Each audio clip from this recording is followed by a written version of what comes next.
First time I really liked doing poetry is because it impressed a girl. And I thought her opinion was rather validated by the fact that she was an English major. But when it comes down to it, it probably was because she liked me. And I didn't write for a really long time. It was never really a thing. And then I started going through some stuff at school, just like personal evolution and being exposed to new things academically, and my worldview was just expanding.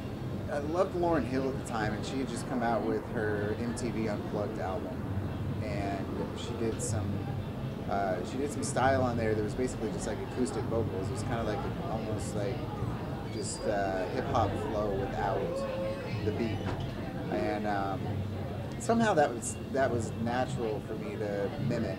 But I realized early on in that writing process that I never wanted to share my art with anyone, and I didn't even really consider it art at the time. I just it was just what I did to get things out and process things that were going on in my mind.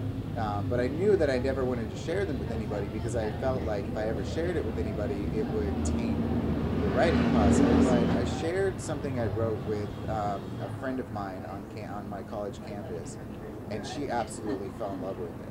And over the course of the next month, just nagged at me to read a poem on a stage for a show that she was putting together.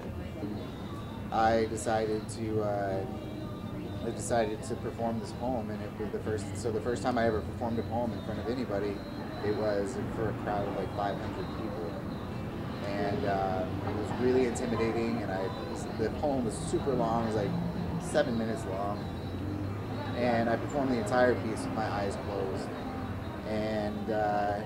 And then from there, it just kind of progressed. I knew I wanted to write poetry and liked the process of writing it when I realized that it helped me.